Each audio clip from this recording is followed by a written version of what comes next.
Kia ora and welcome to another episode of the Leadership Lounge, a place for healthcare leaders to take a moment to restock, to take a breath and get a fresh perspective on the work that you do.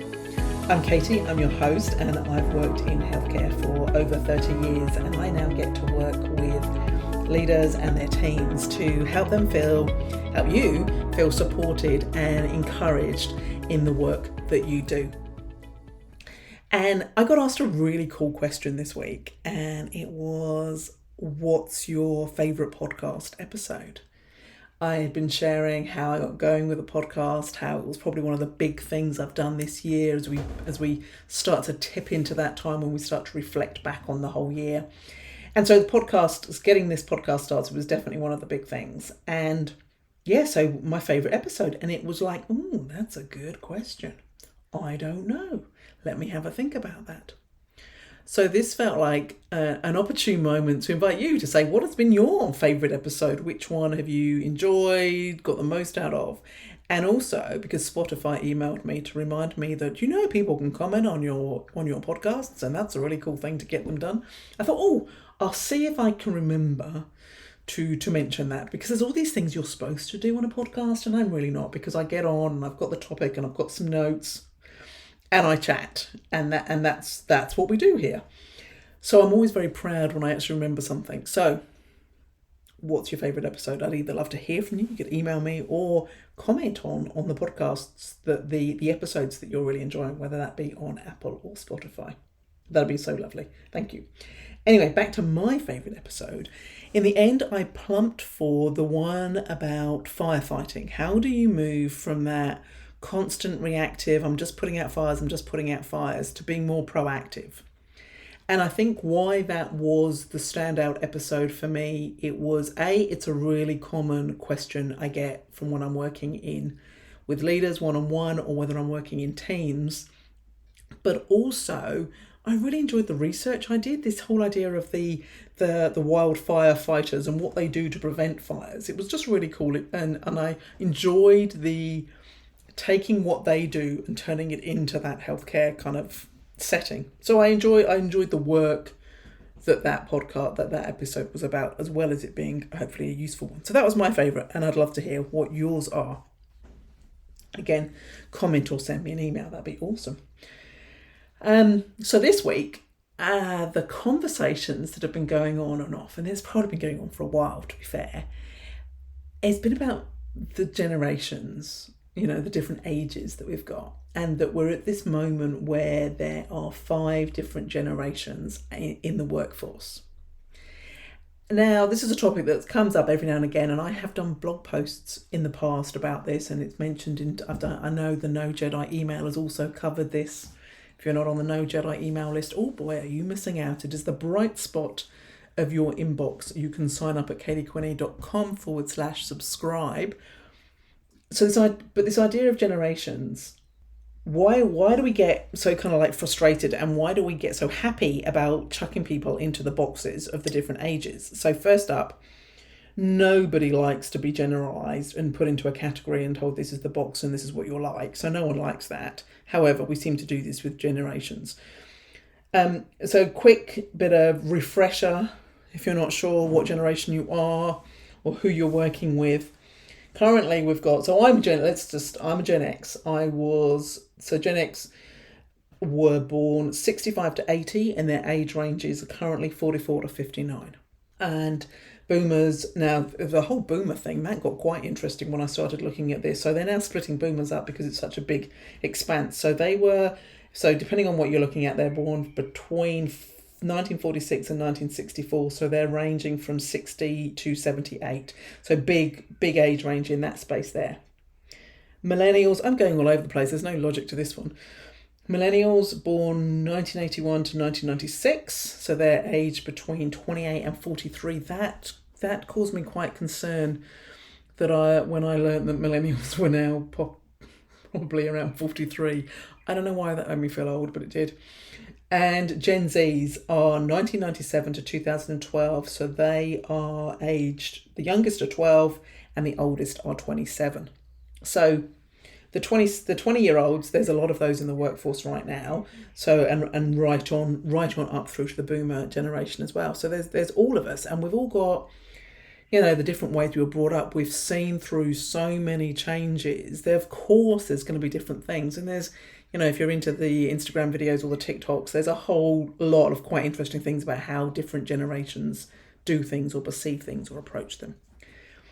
But so in the healthcare setting and as a healthcare leader, what are the things that are coming up?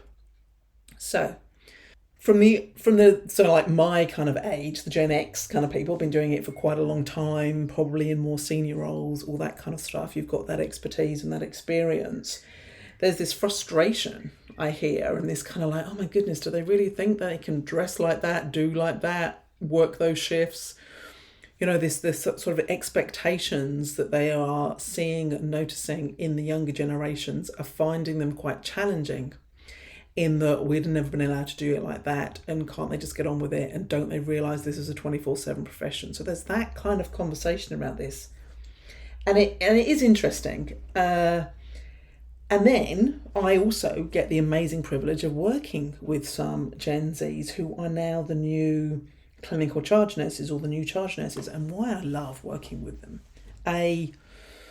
It's so refreshing, it's so energising, and they are the future of healthcare. So put all those frustrations and things that you might be feeling, if you're in my age or around that sort of age and are finding yourself frustrated by some younger people, they are the future of healthcare. We've got to work together here. So they're really energising to work with, and there is a lot of motivation, commitment, real kind of focus around what their work is and what they do really well.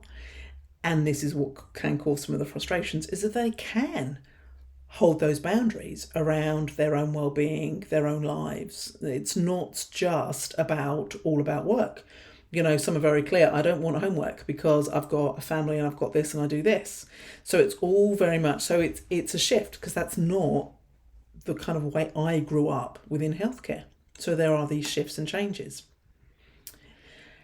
There was one scenario, let's put a hypothetical scenario here. So when you've got the two different generations working together, because some people stay in charge nurse roles and that kind of role for a while. So you could have a brand new charge nurse who is in their 20s, Gen Z. You could have someone that's been doing it for a good length of time and they are very experienced at this, and they could be, like me, in their 50s.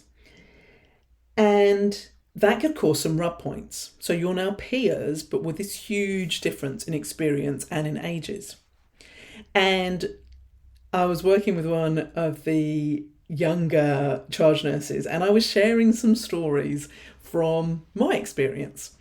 And I talked about the fact that I got given my roster, and I did not question my roster. If I had 9 days in a row as a student nurse or as a newly qualified nurse, I did those 9 days in a row. I'm not moaning to make me sound like a martyr or anything. I'm just talking about the fact that you did not question it. And she was in hysterics, because she said, that's what all my questions are about the roster. The other thing I did was I shared an example of my very first day as a student nurse. So I was a hospital trained nurse, so been probably doing the course for about a month, and then we're on the ward straight away. Now, I wasn't terrified because I'd been a healthcare assistant before I'd started my nurse training, but then the hospital I was now working in as a student nurse was quite a modern hospital. Where I'd been a healthcare assistant was a much older hospital, and the bedpan washer was a very different entity. And I'm standing there, I've got the commode back, I've got the thing, and I'm trying to work out, how do I put this bedpan in this bedpan washer, because I can't work out how to open the door. I am 21 and I have no idea. I can see the start button, I can see this, and I'm staring at it, equally thinking, there must be a way to open this, why am I missing it? And the sort of the fear of going out and asking. I don't want to ask for a whole list of reasons.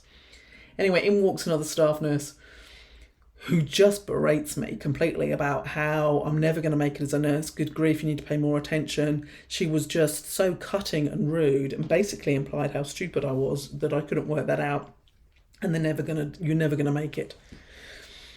Now, that was my first day on my first ward, and let's just be fair, I had a ball as a student nurse. I really enjoyed everywhere I worked. I just loved it. And I've clearly not hated being a nurse because I have stuck at it and done it and worked in healthcare for over 30 years. So that is but it was just an example.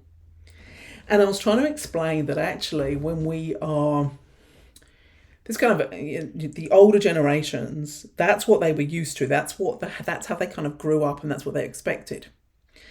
And so as a Gen X person in a leadership role, one of the key points around this is that it's so important to keep learning.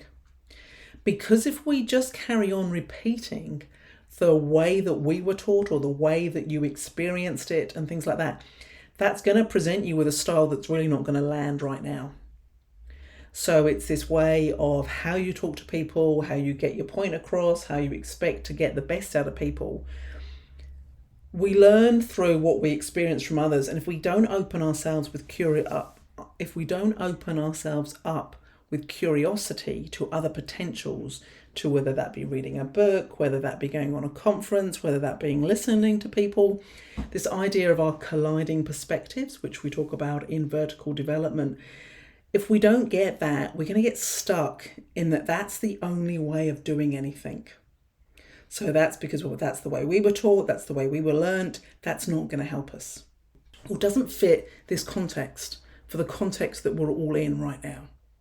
So I guess that's one of the main points as I think about this reflection thing, is that we have, all of us, whatever we're in, we've got that almost obligation to stay as a learner and to be curious and to be interested in other ways and to challenge ourselves to say, is this going to work in this context?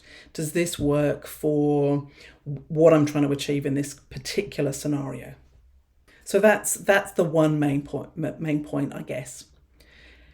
The other point, I think, I get really excited about, and that's really interesting when we think about these different generations, is those things that some people sort of more my age go like, oh my goodness, they're questioning the roster, or they're doing this, or they want that, or they want, these other things, is that actually what they're doing is managing to create a sustainable way of working. Because when you think about the levels of burnout or exhaustion, or the fact that a lot of people come, I need help to say no, or I need to be able to manage my workload, or I want to make sure I look after myself, what the younger generation appear to me to be able to be doing is doing all that. And what we don't want is in another 30 years time, or 20 to 30 years time, for there to be another group of tired and exhausted people working in healthcare. The way they're managing and looking at their lives and expecting this level of flexibility or adaptability, and that there is more than work in our life, is the key clue. What am I trying to say? It's the key probably to how we build working in healthcare as a sustainable thing to do, so that people want to stay in it for 30 years, and that it is challenging and enjoyable and fulfilling, all those things that we've got from it, whatever age we are. So I think there's real potential in this. But often we've got to be able to match that with different ways of working and different ways of how we look at stuff, and being open to those ideas and not dismissing them and not saying, well, it wasn't like that in my day. Which, to be fair, I have said at some point in time, several times, I'm sure. So it's as well as the fact that I learned from that staff nurse who really, pulled me to pieces on that first day, that option there goes, I'm never going to be like that. It's setting that tone about the fact that actually we've got an awful lot that we can learn from each other. And there is no easy answer to how do we sustain our workforce in what needs to be and is a 24/7 profession and delivery. We have to deliver healthcare in that manner. How do we do that and manage our lives so that we're not exhausted, burnt out, all that kind of stuff? Now, we could add another episode around how we, at certain times we do have to dig in and you do have to put other things aside, but it's about it not being all the time. So it is about how do we learn that, okay, there are times you are going to have to pick up that extra shift, but it shouldn't be an expectation that that's what we do all the time. So I think there's this way of navigating it out. So it's not all this, but it's not all that. And I definitely don't have the answers over these things. This is about how we continue having conversations like this so that we can understand the various different perspectives and point of view and what matters to us, why we do what we do, what brings us the joy and the fulfillment in work, and how do we keep learning and supporting each other so that we can get to that point where we can do an amazing job in healthcare, which is done every single day, and we can still have lives and meaning beyond the work that we do. So I may have talked myself in circles a little bit there, and I hope that sense has come across around, as a leader, we can't get stuck in the ways that we've always done things. That's probably the key point around things. And that we need to be interested, be curious, watch a TED Talk, sign up for my email, another little plug in there. Sign up for the No Jedi email. The No Jedi email actually is exactly this kind of stuff, because it is just 3 little things that might go, oh yeah, I've never tried that. Let's have a look at that. Well, yeah, that could be interesting. Let's do that. So they're really quick, easy, practical things that you can just pick up and go, is that of interest right now? Does that mean something to me? Let's have a go. So it's just looking outside of your own experience and going, okay, what could I learn from the 20-something-year-old? And that's the other thing. That's the other point. So if we're going to have this learning and curiosity mindset as a leader wherever we're at, the second thing is how, if we're thinking about the 20-year-olds who are the future of healthcare, how do we engage them now so that we can, A, learn from them and what matters, but build that ability to hold their boundaries and to look after themselves into how we work? Because there's a lot to learn in there. And it's the looking around. There was one article I was reading which was about this: how do you bring younger people into your governance boards or your meetings so that you're getting that perspective? It's that other consideration of diversity in how you're getting colliding perspectives around stuff, because you are going to have different lenses of it. I'm working with my younger sister a little bit at the moment. She is older than I think. She's a millennial, but she's I still think she's in her mid-20s, but I think she's a bit older. She's probably the upper end. It's really embarrassing that I don't know how old my sister is. So it's been really interesting, the different perspectives she's taken. She's going to help me do some social media stuff, and she's proofreading my things because she's much better at that level of detail than I ever am. And her perspective and her ideas have just been blowing me away, and it's been really phenomenal to work with her. Oh, look, the voice is going. This is where you can prove that I don't re-edit or play around with the podcast very much. And it also means either I have to pause it and take a slurp of water, or I just now wrap up really quickly. So I think I'll go for the wrap up really quickly because I can't see any water close by, and trying to find the pause button while I'm actually recording is way too much for me to do. Maybe that's a skill I can develop in the podcast business. Anyway, small steps. So looked at generations, the fact that we have 5 generations in the workforce now, and that is important because there are different values, beliefs and strengths and skills that each generation is bringing.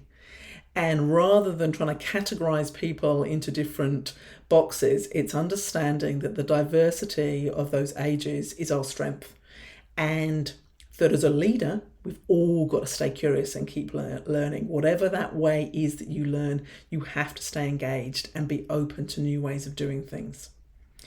And second point, how do we foster that collaborative culture so that we can get those generational insights?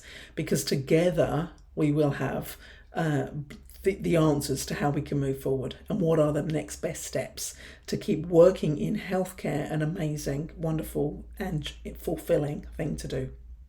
Okay. Thank you for listening to another episode of the Leadership Lounge. Great to have you here. I would love to hear what your favourite episodes are. Love it if you would share, comment, follow along on whatever platform you're listening to, and take care, have fun, and I will be back next week for another episode of the Leadership Lounge.